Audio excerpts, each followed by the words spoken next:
there's also all this like anxiety laden subplot about how like the woman who normally does the pageants, she breaks both of her legs. And so Beth's and she mom, won't say why. Right. It looked like she was trying to get Gattaca style, like Jude Law surgery, so that she could leave the planet or whatever. Yeah.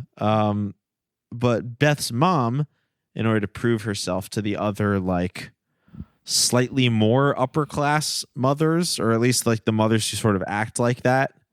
Because, you know, Beth's family, as portrayed by the movie, they're that kind of just like horrible, like anxious, trodden upon, yet also privileged in every way, like type of white millennial that is like basically 75% of the people that exist now. Yeah. And to some extent, I'm putting myself in that category like, too. I'm just going along with this life because it works for us, I guess. Yeah. It works for us. Everyone's always stepping on us, but we have everything. It's like Book of Henry. There was elements of this movie that were similar in style to a film that we've called many times like one of the most important films of the 2010s, The Book of Henry. Yes. Book of Herdmans. The Book of Herdman. Because not only is this movie styled like Book of Henry, where like the family's supposed to be like dysfunctional, but like the kids' shoelaces are perfectly mismatched and their hair is like was clearly cut in a salon with like the day before, but also but also it's like this type of humor where it's just like, adulting is hard, but it's like, but you're like a 50-year-old woman. Like, how can adulting be hard for you? Yeah, actually, to that point too, if Book of Henry was actually geared towards kids, it would be way better. And I do think with like way more effective and could be more like believably over the top, if that makes sense. Yes. Absolutely, because and we sort of already talked about this already, but that idea of like exaggeration, the exaggeration of feeling, that's like very common in kids media, because when you're a kid, your emotions and perceptions of things are generally somewhat distorted from how they might appear to adults, because like you have less of an understanding of the world, and your world basically just revolves around yourself necessarily, because like you're a kid.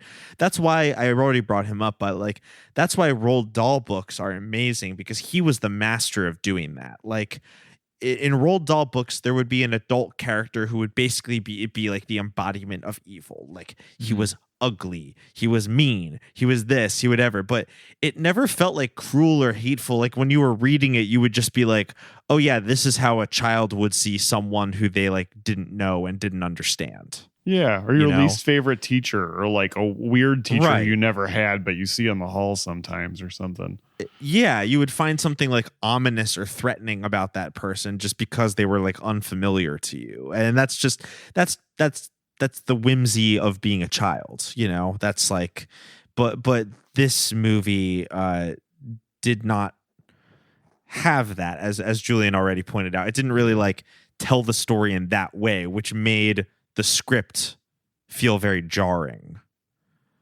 Yeah, it was not, I do think it was for millennials and not for children. Right. Unfortunately. Like, there's an epidemic of movies. Julian and I watched Sia's film Music, which I know we talked about on the pod a couple months ago. Yeah. After we saw it, we mentioned it on the pod, and like that's an extreme example of that, where it's like this movie is for like adult babies. There's like the whole thing of just like millennials just don't want to grow up. I mean, that fucking John Krasinski movie, If, Imaginary Friend. Right. Speaking of If, the only other Dallas Jenkins movie we covered was What If? Why can't a movie be for kids? I know. Or for adults? Occasionally, it used to be like kids' movies would be like for kids, with occasionally there'd be like one joke for adults. But now it's like, it's got to be like 50-50, or like parents just won't take their kids to the movie because they're going to be throwing their own fucking temper tantrums because Captain America is not on screen. Yeah.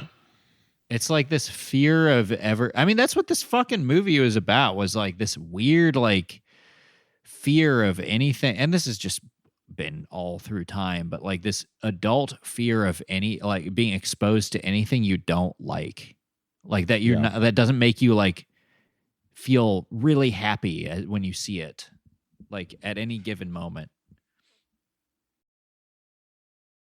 Yes. Well, so then Beth's dad, he's delivering hams to, I guess, just the Herdmans. That's the only family we see for Christmas.